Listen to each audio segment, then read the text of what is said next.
Tuhan baik, anugerahnya kekal selamanya.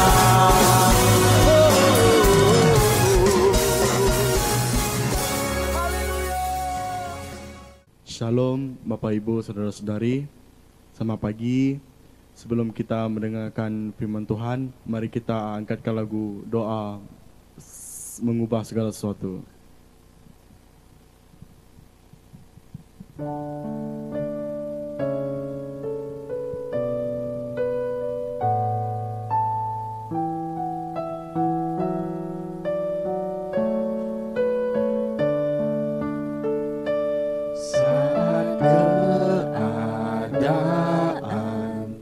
Sekelilingku ada di luar kemampuanku, ku berdiam diri mencarimu.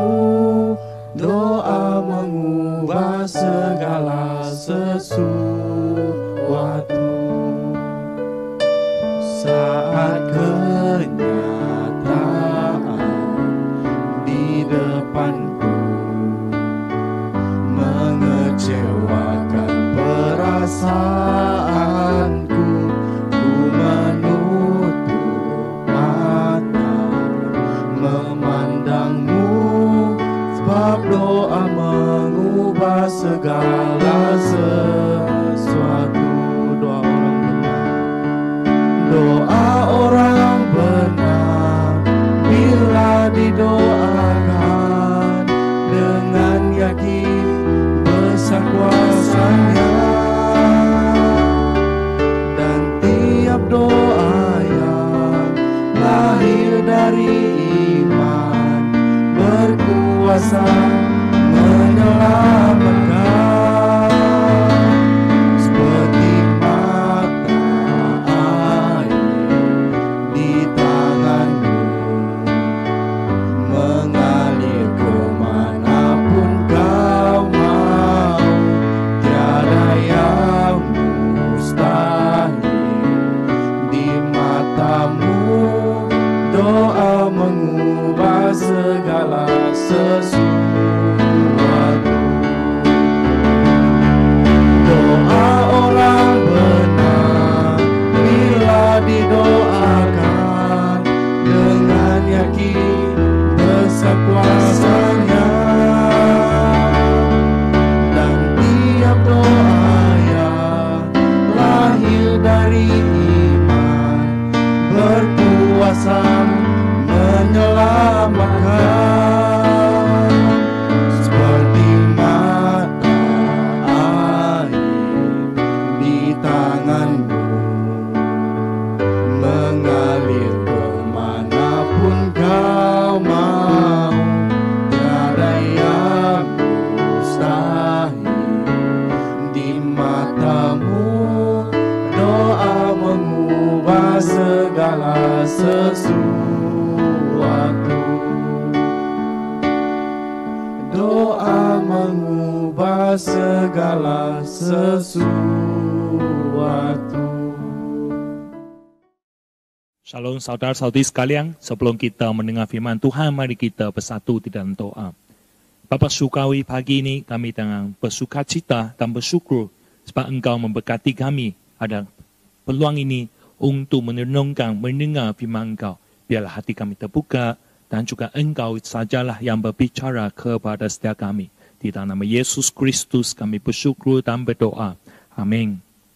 Saudara-saudari sekalian, pagi ini kita akan merenungkan firman Tuhan dari 3 Korintus 1 Korintus 43 ayat 1 sampai 4. 1 Korintus 43 ayat 1 sampai ayat 4. Sebenarnya semasa Rasul Paulus dia menuliskan surat kepada jemaat-jemaat Korintus, ya, hati dia memang rasakan sangat kecewa, malahan ada rasa sakit. Sebab di kalangan jemaat-jemaat Korintus, mereka menumpukan perhatian hanya untuk menyelesaikan masalah yang berlaku di dalam gereja mereka, di kalangan mereka. Tetapi mereka lupa untuk memberikan tumpuan untuk memusat ataupun menghadapkan tumpuan mereka terhadap Tuhan yang mengasihi mereka. Jadi dalam ayat pertama, dalam 43 itu, Rasul Paulus berkata begini, saudara-saudara, pada waktu itu, tidak dapat berbicara dengan kamu seperti dengan manusia rohani, tetapi hanya dengan manusia duniawi yang belum dewasa dalam Kristus. Jadi kita lihat, Paulus dia gunakan perkataan ini, manusia rohani, manusia duniawi. Sebenarnya dalam 42, Rasul Paulus dia sudah gunakan istilah ini, manusia duniawi. Pada semasa dia tulis dalam 42 itu, manusia duniawi merujuk kepada mereka yang belum kenal Yesus. Mereka belum lagi dengar Injil, belum lagi menerima Yesus sebagai juru selamat pribadi. Padahal pada bab 3 ini, semasa Rasul Paulus dia katakan manusia duniawi, Rasul Paulus menunjuk kepada orang Kristian yang telah menerima Yesus, yang sudah kenal Yesus, yang sudah menjadi orang Kristian. Dan Paulus katakan, kita yang sebagai manusia Kristian, orang Kristian itu adalah manusia duniawi. Artinya, walaupun sebagai Kristian, tetapi kehidupan, tingkah laku, apa yang kita lakukan itu tidak seperti seorang Kristian. Dia ada kesaksian yang baik. Ini memang satu keadaan yang sangat benar. Bukan saja berlaku pada waktu Rasul Paulus, zaman itu saja, tapi hari ini masih ada keadaan seperti ini. Jadi mari kita buka kepada Alkitab untuk kita melihat, membaca firman Tuhan bersama-sama. Dalam ayat 1 dan ayat 2, 1 Korintus 43 ayat 1 dan ayat 2, menulis sebegini, dan aku saudara-saudara pada waktu itu tidak dapat berbicara dengan kamu seperti dengan manusia rohani, tetapi hanya dengan manusia duniawi yang belum dewasa dalam Kristus. Ayat 2, susulah yang kuberikan kepadamu, bukanlah makanan keras, sebab kamu belum dapat menerimanya, dan sekarang pun kamu belum dapat menerimanya. Jadi dalam ayat 1 dan ayat 2, Rasul Paulus mau kita, dalam ayat 1 sampai ayat 4, Rasul Paulus mau kita bertumbuh di dalam Kristus. Dalam ayat 1 dan 2, Rasul Paulus katakan kepada kita, kehidupan rohani kita harus bertumbuh. Kehidupan rohani kita harus bertumbuh. Rasul Paulus dia mengangkat jemaat Korintus sebagai manusia duniawi. Kenapa dia ada tangkapan sebegini? Sebab dari tingkah laku, dari apa yang berlaku di dalam gereja, Rasul Paulus memanggil mereka sebagai manusia duniawi. Dan Rasul Paulus katakan, saya tidak dapat memberikan makanan keras kepada jemaat-jemaat Korintus. Mungkin kamu akan bertanya, kenapa keadaan rohani kepada jemaat-jemaat Korintus tidak bertumbuh? Sebab satu keadaan yang berlaku di kalangan mereka adalah mereka sentiasa ada hati yang sombong terhadap hadiah rohani yang ada, yang Tuhan berikan kepada mereka. Sampai satu tahap, ada iri hati, perselisihan, berpecah belah yang berlaku di kalangan mereka. Itu sudah mendatangkan satu halangan kepada mereka, agar mereka tidak dapat bertumbuh di dalam Tuhan. Saudara-saudari sekalian, kita tahu ya, untuk manusia yang tidak dapat makan makanan keras adalah bayi. Mari kita bayangkan, bayi yang masih kecil, mereka memang tidak dapat makan makanan yang keras. Malahan hanya dapat minum susu. Sebelum umur 1 sampai 2, masih minum susu. Kita bayangkan keadaan itu. Hari ini gereja kita, jemaat kita yang datang untuk ibadah, mereka sentiasa hanya mendengar firman Tuhan di dalam gereja, tapi di dalam kehidupan mereka, mereka tidak mencari Tuhan. Itulah keadaan berlaku pada zaman Rasul Paulus. Jemaat Korintus, mereka tidak dapat menerima ataupun tidak dapat makan makanan keras. Bagaimana dengan kita? Adakah kita sentiasa menunggu padri, pastor yang memberikan makanan rohani kepada kita? Malahan kita tidak dapat mencari Tuhan dalam kehidupan kita. Itulah keadaan yang dikatakan oleh Rasul Paulus, keadaan manusia duniawi. Sebab manusia duniawi ini, dia tidak akan mencari Tuhan. Dan satu keadaan saja yang mencari Tuhan, yaitu keadaan yang susah. Keadaan memerlukan Tuhan, baru ingat ada Tuhan. Jadi Rasul Paulus katakan, ini adalah manusia duniawi. Susulah yang saya berikan kepada kamu. Saudara-saudari sekalian, sebagai anak-anak Tuhan yang telah mengikut Yesus, jangan kita seperti bayi yang tidak bertumbuh. Walaupun kita dewasa, tapi keadaan rohani kita masih bayi. Jangan. Tuhan sedih hati. Pastor juga sedih hati. Sebab kita tidak dapat mencari Tuhan dalam kehidupan kita. Itu menjadi satu halangan, saudara-saudari sekalian.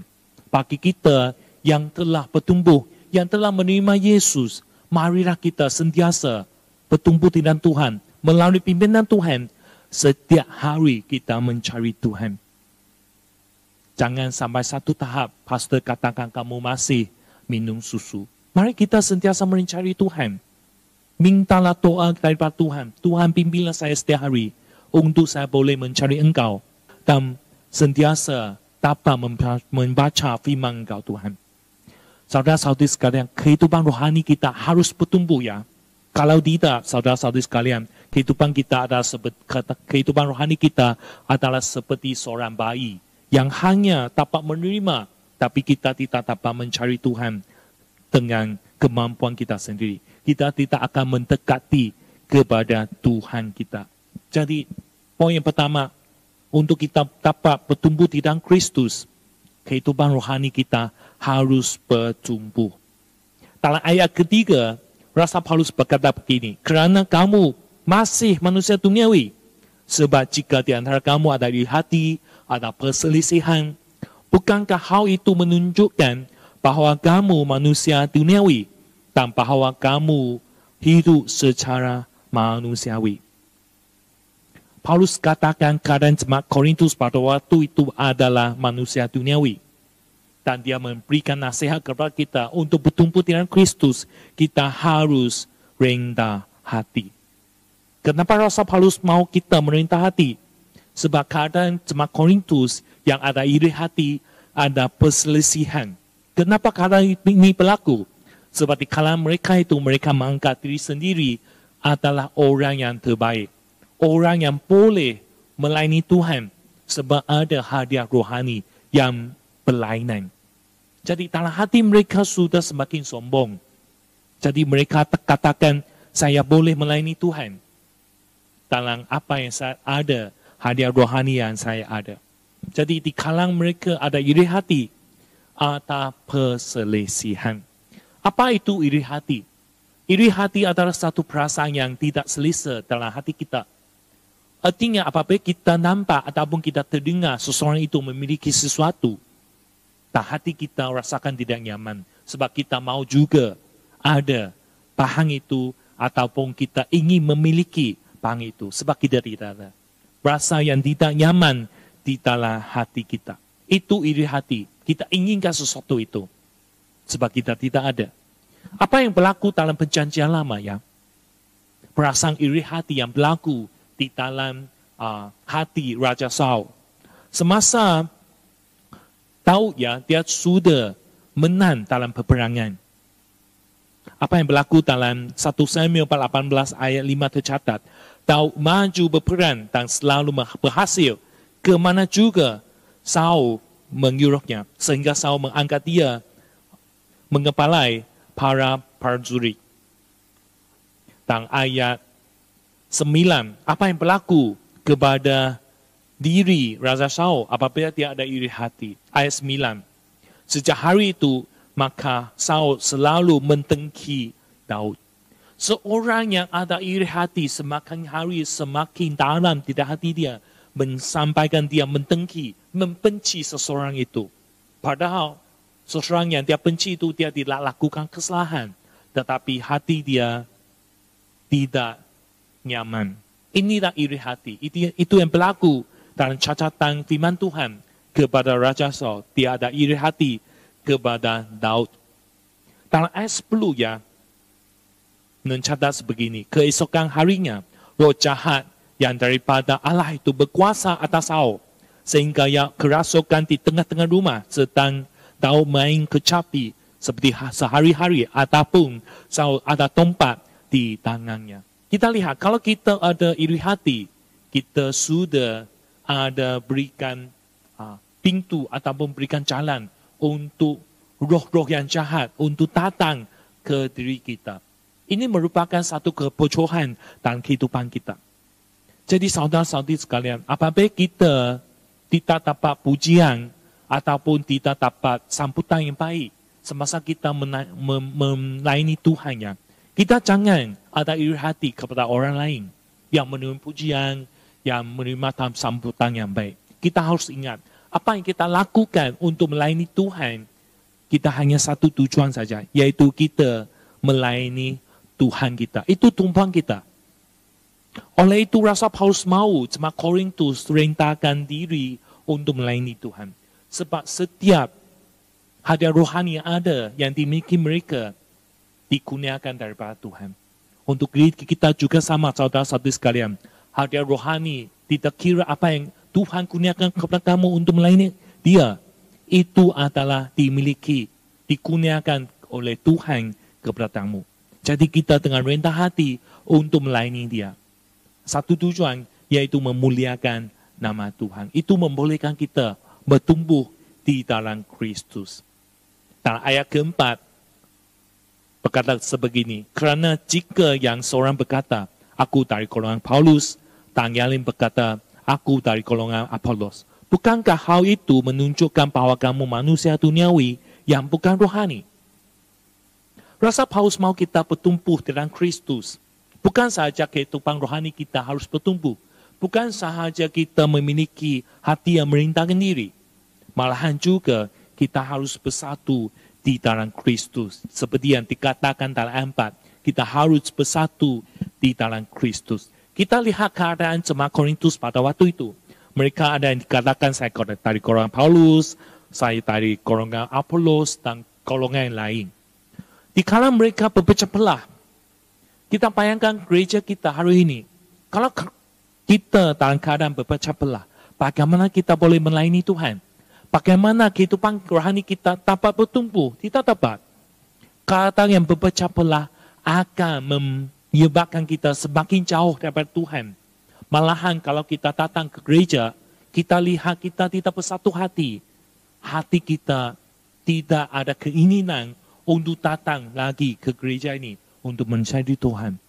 Itu keadaan yang akan berlaku. Dan keadaan ini berlaku pada zaman Rasul Paulus kepada gereja-gereja Korintus. Mereka tidak ada hati lagi untuk melayani Tuhan sebab berpecah belah.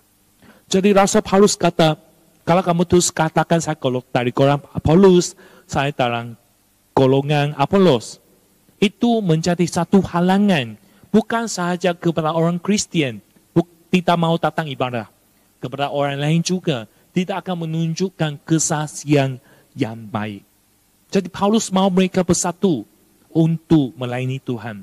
Sebab Tuhan hanya satu. Tuhan tidak berpecah belah. Jadi kita yang mengikut Tuhan harus bersatu untuk melayani Dia. Saudara-saudari sekalian, Paulus mau kita bersatu untuk melayani Tuhan. Sebab Tuhan kita sangat mengasihi kita. Walaupun kita datang daripada keluarga yang berlainan, kita ada kita ada pengalaman Tuhan yang berlainan. Tuhan tidak kira. Tuhan hanya mengasihi kita. Jadi kita harus bersatu hati untuk melayani Tuhan. Membolehkan kehidupan rohani kita bertumbuh dewasa di dalam Dia. Saudara-saudari sekalian, mari kita bertumbuh di dalam Kristus. Kita harus bertumbuh untuk membolehkan kita membawa lebih banyak orang untuk datang mengenal Tuhan, untuk datang melayani Tuhan. Jadi Paulus mau kita bertumbuh di dalam Kristus yang nombor satu. Kehidupan rohani kita harus bertumbuh. Yang kedua, hati kita harus merendahkan diri untuk melayani Tuhan. Yang ketiga, kita harus bersatu untuk membina rumah Tuhan. Mari kita berdoa. Ya Tuhan, kami bersyukur sebab Engkau begitu mengasihi kita. Engkau tidak mengira, tidak mengambil kira kami dari latar belakang bagaimana. Tapi Engkau tetap menerima setiap kami menjadi anak Engkau Tuhan. Kami bersyukur sebab Engkau tetap mengasihi kami dan pimpinlah kami. Berikan kekuatan, iman kepada setiap kami untuk tetap bertumbuh di dalam Engkau, melalui firman Engkau, melalui pimpinan Engkau. Dalam nama Yesus Kristus kami bersyukur dan berdoa. Amin.